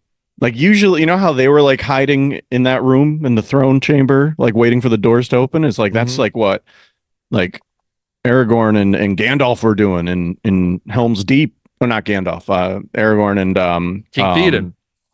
King Theoden in Hell's Deep before they ran out. That's what it felt like. But It the that script was is reversed, where the good guys are coming on this in this. Um, which was so sweet too. Like yeah, yeah, yeah, just like dust rolls in, and then the guys are just like the guards, the I guess Imperial guards were just like, "Whoa," and they just have like legit swords, like it was so cool. And then they just like the dust is coming, they're just like they just go into it. And I was like, oh, they're yeah, fucking cool. But then they obviously just died because Paul rolls in yeah. just covered in blood, doing his It's cool interesting though. badass walk Take in. You wonder like you take the Fremen outside of their environment, are they going to be? I mean, they're going to lose, right? Like every time. Yeah, I don't Maybe know. not I every mean, time, but like hopefully we see. maybe we'll see that. I mean, they are good fighters. Don't get me wrong, Yeah. but they use their environment so hmm much That's what, to like, win. So, in this movie, like they were hiding in the sand. They used and the it's a dust weakness. storms. Like Yeah. what's a strength for them is a weakness to everyone else. Like to fight in a sandstorm to them, like, oh, this is our bread and butter. To everyone else, it's like they can't see shit. Yeah. So it's interesting to think how they'll do if they ever had to fight on a different planet. Um, Yeah. Because like they even when he's describing his planet to Zendaya, she's like, "Oh, there's water everywhere." He's like, "Yeah, you have to be like you can swim." And she's like, it's "Nah." wild, But like, so none of them are gonna know how to swim because they don't have water. They don't have enough water to swim. right? Right. Um. So yeah. So yeah, I So would think the same thing. That's why I was like, "Oh, they're gonna conquer the world. They're a bunch of sand people." Like right, like how? right. Um. But Um, they're pretty cool, and this was cool, and yeah. the So then, battle so was we cool. get that throne scene, and I like how he just goes. He takes care of the Baron real quick. hmm It was He cool too doesn't how the mess around too Baron much was like there. crawling up. He was trying to crawl to the Yeah, Emperor's throne after just his like life support had been cut. it's like what was he gonna do if he got to the throne? Just sit on it a second and then die? Right. It was just a I think it was just showing like how driven he was to be like the Emperor sort of thing, yeah, yeah, like even in his dying moments, he doesn't like care about like family or anything like that. He just wants the throne, the Game of right. Thrones, you know? Yep, yep, And and a, and I just love Atreides just rolls in, stabs him, and walks out. He's not even like he doesn't. I mean, he brings out the rest of them into the other room, but like yeah, that was all. That was it. That's his whole goal was really to do that. yeah, yeah. He has no plans on messing around. He basically goes and challenges the Emperor in a really cool room with the light can come in. I don't know. It was a really good scenery Yeah. for a fight scene. And then the Emperor chooses his champion as Austin Butler. He's like, oh, here's the showdown. You've introduced this guy. Again, I think they could have made Austin Butler more formidable by like having him fight a little bit more before. Like maybe even in the battle, they could have had him like go outside and just like go on a rampage real quick. They should have Um, when he took power and became the enforcer on the planet. They should have showed one battle where he went in himself and kicked some ass. Like I get like we I saw the think fight so. in the I arena, think so. but like I wasn't really impressed with that. So like they should No. have at least one battle where he goes in and Right. we've seen But he's like a sadistic motherfucker with like just killing people and like feeding them to his girlfriends, I guess. And yeah, uh which is crazy. yeah. But what he did do was he passed the same test that Paul passed in the first movie, where he puts his hand in the box with the thing against his throat hmm like that, which apparently is only supposed to be passed by Bene Gesserit women or something. Like they didn't think a man was strong enough to pass it, and like while where it was a challenge for Paul to pass it, like it looked like Austin Butler's character. Well, we haven't really said his name, Fade Rotha, I Yeah, guess. Fade. That's it. Fade. He he almost got pleasure out of it because it was so like such a sadistic test. It's almost like he liked the hmm the test. Um, so I guess that makes him formidable because he's like, oh, now he's like got the same. He's now got like he's passed the same test as him. They're sort of on par there. The Bene Gesserits might see him as the prophecy now. Um, and I wondered during that battle for a little bit. I was like, Austin Butler's character is so good. Would they would they kill off Paul here and like have Austin Butler like be a more of a main role in the next movie? I Like, was could they do that? I was honestly thinking that, and I was thinking maybe like all the visions Paul is seeing is like what happens because he does this and he pursues it, that he dies, and then this other guy takes power and becomes the place of him. That Mm-hmm. like I was thinking along those lines. I was like, maybe that's where like his visions are going. And then too, when he Right. saw that Paul was into Chari, Zendaya's character. Chani. Chani. I was like, maybe that's like his vision for like her seeing her die is like this crazy dude just saw that and he's gonna kill her after this, you know? Yeah. Um, um, but yeah, so I was tense. I was tense that whole fight, and there was no music. It was just like thud thud slash slash, like the whole thing. Yeah. Like the sound for me just it felt like it was like a fight going down. And again, It, you it could was tell it's a cool real scenery. choreographed thing, Yeah. but it still wasn't too choreographed. Where it just feels like it's like stunt people just like who just have like something memorized, you know? It Right. still felt I natural and quick enough. Like it felt like a fight I to me. couldn't help but think about, because it was really a great shot from the side. I couldn't help think about the final fight scene in the Viking movie we watched that you loved, Oh, the Northman. The Northman. It kind of reminded me like when they're at the volcano. Mm-hmm. I just got a little bit of a memory of that, which was a I cool scene there too. Yeah, Yeah, it was a simple scene with cool cinematography. I think I kind of had that sort of same feeling too. Yeah. that vibe. Yeah, which is good. And then you don't really get to see the stab. That's what The sometimes final this blow. movie I was like it almost feels like it's rated R. Like when we saw like Fade's character and Yeah. like he just like slashed that girl's throat and blood and like, it just he felt like so creepy. I was like it almost feels like that could be R and like we saw like a decent amount of like blood on weapons and things like that.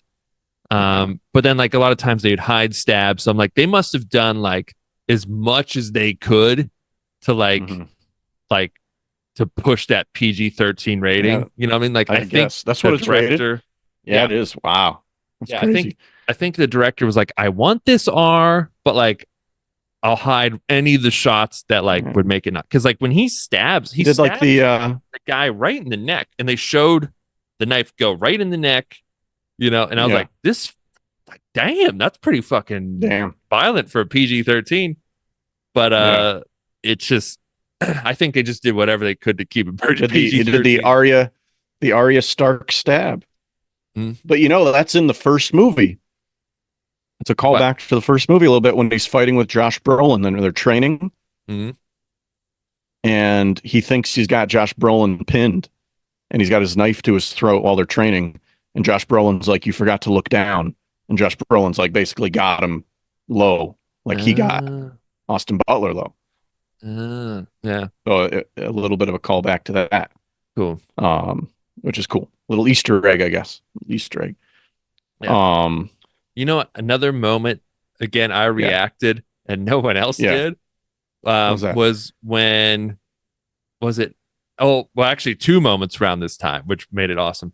But the first one was it the first one? I can't remember the order, but when oh yeah, it happens before the fight because Paul, I don't know, did it? I can't. Whatever.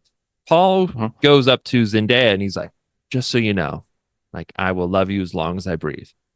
Mhm. And you're like, all right, things are gonna work out for these two, you know? Mm-mm. Because he said like, oh, she'll see my way. I can see the future now, and blah blah blah. So I was like, all right, things are gonna work out. I'm glad because I like the two of them together. But Right. then like less than 5 minutes later, he goes to the emperor and he's like you're lucky I don't have your head. I will marry your daughter for the alliance. And I'm just like, and I was like, like Yeah. I was Making his sister, like, but making I his was like the sister only happy. one who reacted, and I was like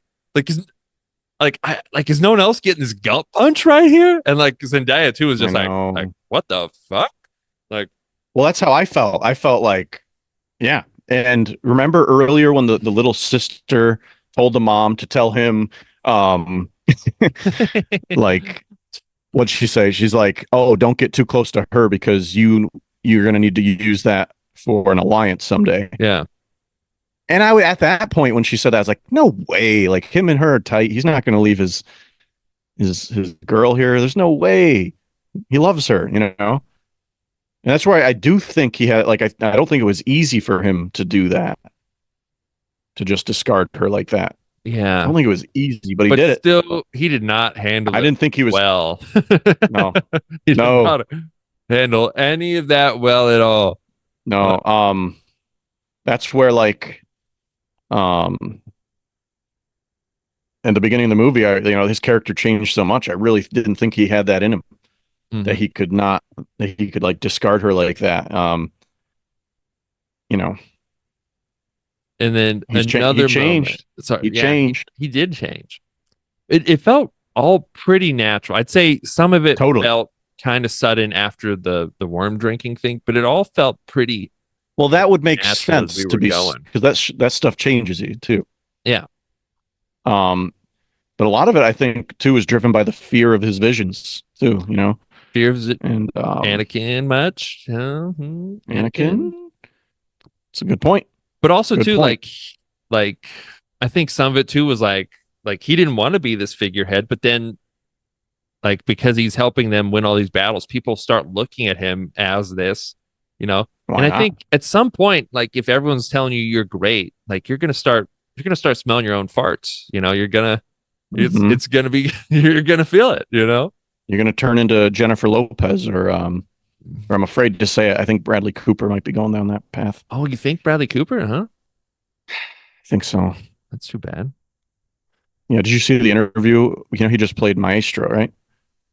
No, no, I didn't He know about played that. a conductor, a famous conductor, Leonard Bernstein, and Okay. he's sitting on a couch during an interview with his family, Leonard Bernstein's family.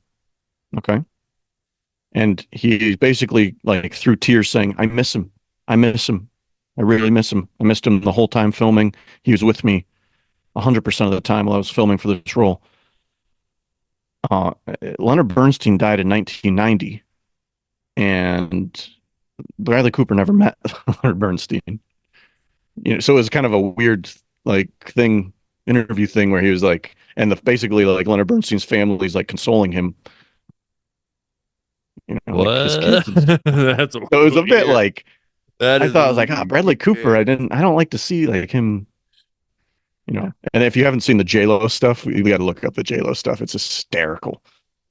Well, like what though? But like she always feels kind of cocky. I think we're Yeah, but like she made her own movie, and basically Ben Affleck was trying to tell her not to make this movie. People are going to make fun of you, and she made it, and she looks really cringy in a lot of ways. yeah, like And she is it like she makes someone else play her? You mean, no, or she plays herself. is it She like a plays herself. documentary, or is it It's like a weird like a documentary biopic slash almost? music video slash like so there's music in it, and I don't know. I didn't watch it. I just seen clips, Yeah. and all I know is that it's gone viral, and yeah, it's kind of funny to watch. I'll have to look into that Apparently, then. she doesn't treat people very well. Apparently, from all the stories that are coming out, and That's I've heard that for like a while I've heard now. that for a long time, which I is hear that about sad. Beyonce too. Like, Do you and everyone's do? like, I hadn't heard Beyonce's the about Beyonce. queen, Beyonce. And I'm just like, I mean, like she's a good singer and dancer, and like I like a Yeah, lot of her music, but like I don't think she's a queen. Like I right. mean, So I don't think one Taylor of J Swift's a queen. Lo's I one think of her J music Lo's is good things. though. Yeah, one of J Lo's things is she says that she's like from the hood in the Bronx, from the block, right? And so like when answering some of these questions, she's like talking about the things she used to do on the block. And so people from the Bronx are like making TikToks being like, that's not true. Like that's, you know, there's no such thing there. And she went to her old childhood home where someone else lives. This is the funniest part. And there's an old man on the porch, and she's like, "Hey, I used to live here." And he's like, "Who are you?" And, and she's like, "I'm Jennifer Lopez." And he's like, "Who's Jennifer Lopez?" She's like, and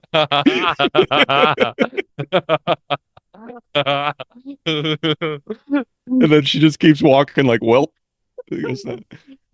oh man, And she was probably waiting for some like, oh, Jennifer Lopez. like, "Oh my God, come in, Oh come my in." God, I can't believe you lived He's here. just like, "Who's Jennifer Who's Lopez?" Jennifer Lopez?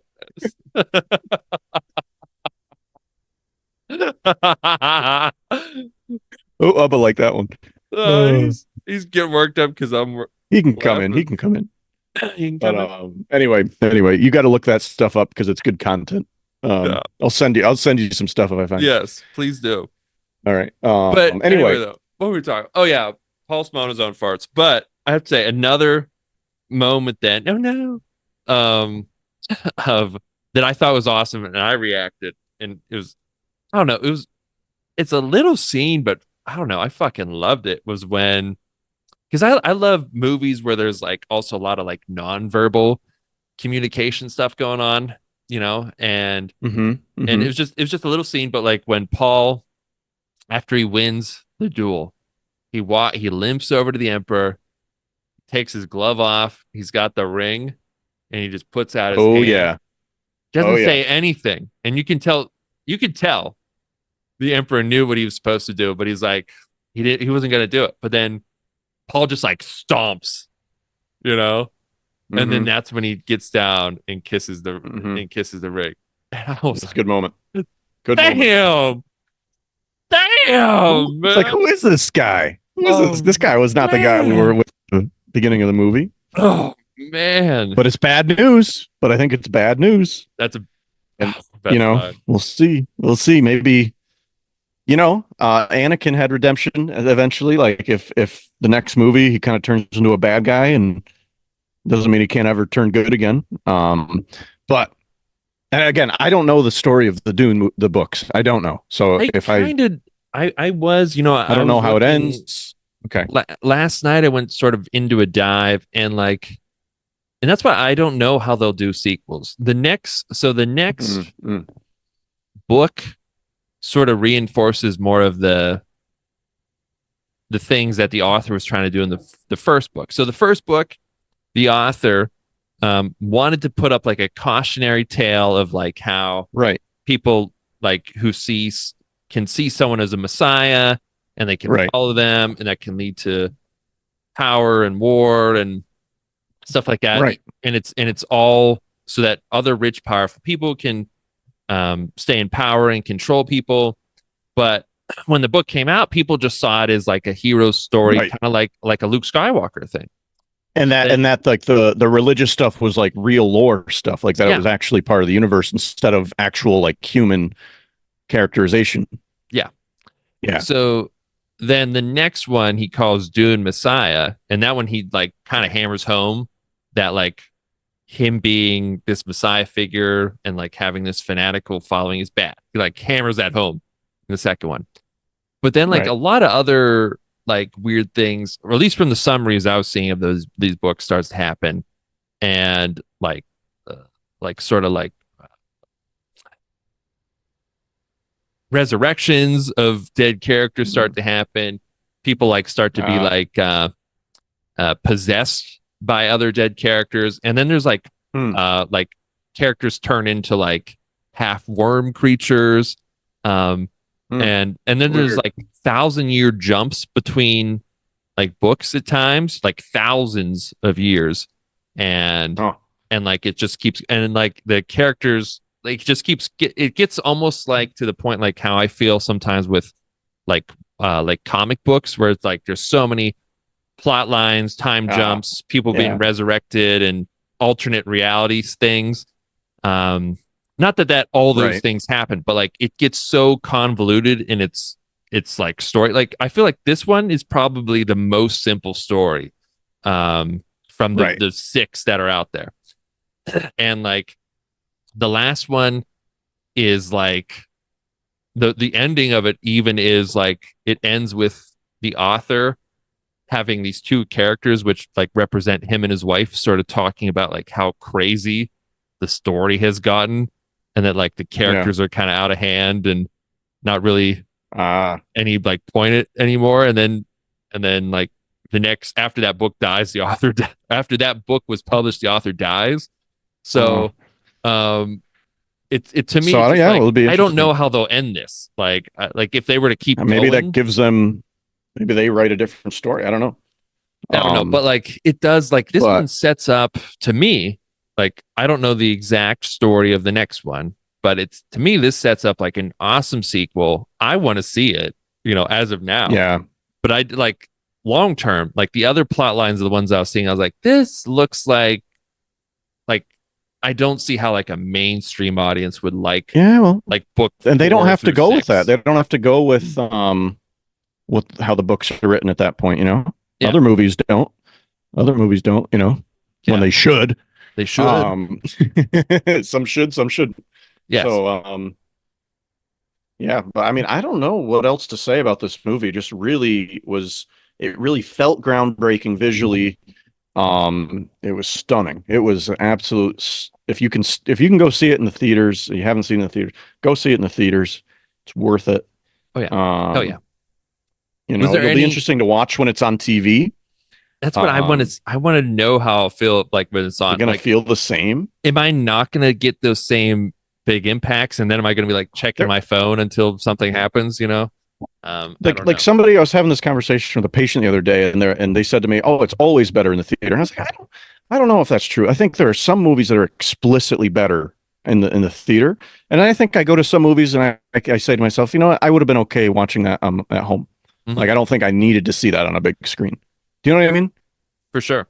Like, I like think that I like don't think every movie needs to be seen in a theater, but some are absolutely made for it. And I think this one, because he shot a lot of all the outdoor scenes in Dune 2 were filmed with IMAX cameras using IMAX, which they did a lot for the Oppenheimer movie as well. They did a lot of IMAX filming, which yeah, I think sounds like it's like it's a pain generally, in the ass. I don't know, yeah, I think but generally films that are filmed that way are better in theaters, but I think other movies too.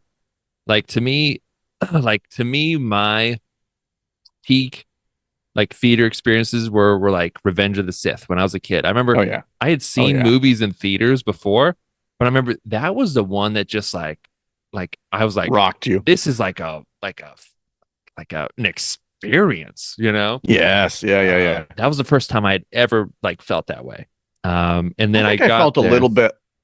I think I felt that way a little bit with the one before it with Attack of the Clones. I really didn't. I Like was just like, like I think I liked it, I I but remember I getting didn't really feel it. excited when all the Jedi were in the arena coming out Mhm. and Yoda fought. I really felt like, oh, let's go. You know, I don't know. I thought it was really cool, but Yeah. like I don't know how to like We were a little explain bit it, but older just like too. I think we yeah, are a little bit older when Revenge of the Sith came out. Like I think maybe we understood some of the deeper like when I saw Attack of the Clones at that age, I was not as into the politics of it. I was more into lightsaber fights and that stuff. And then like by the time when you get a little bit older and you start understanding some of the deeper threads of Star Wars, then Revenge of the Sith probably hit us at just the perfect age. You yeah. know, Oh, and you know what too was I think we talked about this back in our prequel talk, but I like it's so obvious that Palpatine, Senator Palpatine, then eventually Supreme Chancellor Palpatine is the Emperor, the Darth Sidious. It's so obvious, like if you yeah. watch the movies. But as a kid, I did not know this. No. I did not know this Mm-mm. until the third one. And I was like I was discovering it like when Anakin was, Yeah, and I was like, I know. This changes everything. This changes everything. it was like to me, it was Yeah, huge. Um, incredible. but I would Anyway, say we're I getting on the felt wrong that movie here. way with like Infinity War, Endgame, Yeah, yeah, yeah, yeah. um, And this movie apparently. this movie, The This was Batman. this I felt that way. you Dark you Knight. more than me. You more than Dark Knight, yeah. I didn't like the Batman as much as everybody else did. I liked it. Don't get me wrong, I liked it. I didn't like it as much as everyone else did. I really That liked it. was the movie. The Batman was a movie that everyone hyped up like they hyped up Dune. Yeah. And I think the expectations didn't live up to it for me. Like it was Ah, good. And if nobody had said anything, I think I would have gone in like, wow, it was an awesome movie. But because people were like, oh, it's as good as The Dark Knight, like I went in and I didn't think it was as good as The Dark Knight. Um, you know what I mean? Where this movie, I thought that was going to happen. Everyone's like, oh, it's like 10 out of 10. It's so good. yeah. And it was pretty close. I mean, I didn't give it a 10 out of 10, but I can see why a lot of people did. Mm. And it did not let me down. You know what I That's what mean? in the beginning of the movie too, I was like, I was thinking the same thing. Even as I was watching the movie, I was like, I don't see how I think this is Yeah. like an A And do you know plus the movie last for movie me. to do that to me? Hmm. Like this one that like everyone said it was 10 out of 10 was the movie Get Out. Oh yeah. Get Out, I remember when it came out in theaters, I saw it kind of late, and the reviews for it were 100% on Rotten Tomatoes or 99%. And I was like, there's no way a movie's this good. And so there was another example of a time a film was really set high for me and it met the expectations, maybe exceeded. And I would say Dune again, which I think is rare. Because I think in most cases, when your expectations are high, the chances of a letdown are much higher, because Yeah. and it's same thing when expectations are low. Like I've had this opposite happen where people are like, "Oh, that movie sucked," and I'll watch it. I was like, actually, I thought it was good. Yeah, like You know, Solo. yeah, like everyone said it was a really bad movie. I liked that movie. I like Solo. Yeah. Um, anyway, I don't know if I have anything else to add to this, man. I No think we other no covered other our. big Mhm. moments that Oh to you man, you were like, oh, I well, need. let's think about it a second here. I hit all my favorite I hit ones. all mine. I think Um, I think a lot of ours were the same. I think we covered most of them. Um, obviously, we didn't talk about Florence Pugh, who is another up and coming actor who's been in a lot of great movies. She was in Oppenheimer. She uh, played the blonde Emperor's girl daughter here. Yeah. from Black Widow What's that? too. Blonde girl who she's in Black Widow, Black right? Widow. Oh, she's really good in Black Widow. Yeah. Oh, Black She's in another Widow's movie called, amazing. yeah, Just kidding. It's that was a good movie. Black Oh, Widow come on. with Scarlett You didn't Johansson. like it? I didn't Yeah. hate it. All right, I did. I didn't think it I was kind bad. of That was good. I thought it was Black good. Widow. I thought you didn't I like thought it it was either. good. No, I think I like Black Widow because Florence Pugh is hilarious. Um, See, I thought yeah, I that's when think it it was started decent. making too much fun of itself. Like when she's like, she did the Black Widow landing. She's like, oh, the super, and she's like, ew. And I was like, come on, like the Black Widow landing's I thought cool. that was funny.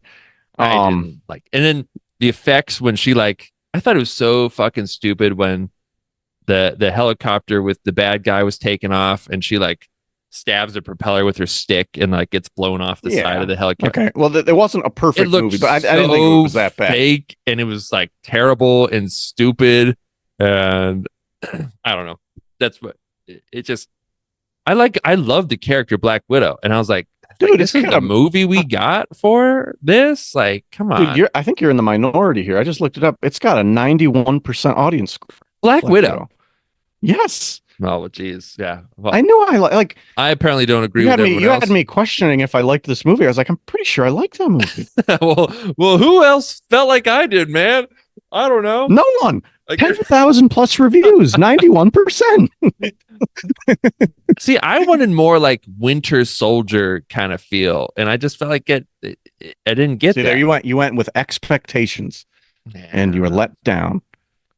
Well, they let me down. Just like there's another example. Anyway, no, awesome movie, Dune Part Two. Yeah, I think We'll every definitely see it again. actor in this They killed it. All is the actors were good. like going to be big Um, names. this Or is big like I names. know Timothy Chalamet's been in big things like The King and Willy Wonka and all this, but this I feel like is now his. This is like what he's known for now. Like, you know what I mean? Yeah, Do you disagree? Like, is there any other movie that he's like this is right now, as of now, this is what he's going to be remembered for, I think. yeah. Like I think first and he's foremost. been like a good actor in the things he's in, and I think he's been like picking stuff well with what to be in. Yeah. But this is like his to me his like his Spider-Man, his Titanic, whatever Yeah. that is that sets them. And now he can do whatever the fuck he wants. Like Um, like if you talk say Timothy Chalamet and someone's like, "Oh, who's that?" You're like, "Oh, the guy from Dune." mhm. That's what it's going to be now, I think. I mean, some people may say Willy Wonka. Like, I didn't watch that yet. I tried to, and I turned it off after 5 minutes. The new But Willy actually, the Wonka. reviews are good. The new one. Yeah, my mom loved But it. actually, the reviews are good for it. I got to give it a chance. It's a musical, and at the time I was not in the mood for a musical, so I turned it off. I'm not saying that The it was like first completely song, shit. you're like, no, That's literally, you can ask Ani. That's what I did. That's what I did. no. Um, Not tonight. It was like a not tonight kind of Well, you know thing. what? Too, The King to me, I just, I don't The King. love Shakespeare adapted shit. Like, I Oh, the really, movie. Yeah, yeah, yeah. I would rather just have like a movie set in the same time period with just normal dialogue Yeah, and uh yeah. like I get that what Shakespeare did was awesome and amazing and has set up a lot of cool things and I get all that shit. But all right, he's done all that. He's had his influence. Like I've like it to me it's like let's there's other music since the Beatles. You know, like I know the Beatles did a lot of good shit for music, but let's listen to some other shit now. Let's not There's just a keep lot of people watching fun Shakespeare. want to keep listening to the Beatles. They can keep doing that. They can keep doing that. But like there's been other stuff since then, you know? There's been other And stuff since Beethoven. yeah, and I listen We to that still too. listen to Beethoven. Listen to Beethoven. Do you just listen to Beethoven? Yeah, Driving to work with your a Beethoven lot of on? people do. A lot of people do. Yeah. Um, anyway, really cool. I don't think I have anything else to say about it. Nah, it was awesome. Glad I saw it. I'd say see it in Yeah. IMAX or just some big theater place. You know, Yep, yep, yep, don't just wait till it's on HBO. Go see this. It's cool. Um, yep. and it makes Absolutely. I think now that this is out, I think I'll enjoy part one more because I'll have more context for it and stuff like Hmm, that. hmm. So Same, same, I think it'll feel more essential now than before. I was just like, all same. right, that was a good setup, I Build. guess. Yeah, Let's yeah, yeah, yeah. Oh, another thing I liked was when Yeah. uh, he used the power of the word on that Bene Gesserit, who was the same one that like made Yes. him put his hand in the box and like has been like sort of the top of the scheme so far. And he's like, Yeah. silence. And she's like, abomination. You know, I was It's like, like, oh, that's what that feels like. Oh, that's what you ooh. get. That's what you Yeah. get. Yes, yes, yes. That was Just great. scheming the whole time, Mm-hmm. That's awesome. It's cool. It's really cool. Did not expect to be making to be this into Dune after watching Yeah, this movie. I did not So expect us to do a podcast on it, but I'm glad we did. It was exactly. lots of cool, and I feel like I Kudos, could talk about this forever. kudos to the makers of this movie. Killed it. Really well executed. I think the ratings on Rotten Tomatoes are accurate, like 93, 95%, I think, audience score, really, really similar to the Black Widow score, audience score. Well, that is just not an accurate representation of Black Widow at all. Then I need to go Oh, on change this Black Widow score or something, man. oh man. You can try, but it's like tens of thousands of reviews. So good luck. Who? You're putting What? your one review in of 1 star. Well, It's not even going to we're budge. considered a review agency that should go in towards the critic score. Official Tomatoes score critic people, I give that movie less than the a positive score. I give it like a 5 out of 10. What? Okay. Cool. That's all I got. That's all I got too, ho. Let us know what you thought of this movie. Did we miss anything? Is there any cool little details from the universe that played into this movie that will continue to blow our mind? I hope so. Yeah, if any of you little Um, bitches made it this far, put your little bitch ass comments. he speaks for himself. I love you, whoever you are. And I'm sorry. I do love you. We love you so much. I think we're gonna um, cover Shogun next, and I don't yeah, know when yeah. So Outlander's coming back, but we're eventually, whenever yeah, Outlander comes back, we'll get into that. we'll cover that. We'll cover that. But Shogun, that's the new thing. Let's get into that if you're not into that. All right. That's all for me. Goodbye. And What did you? excuse me. Dude.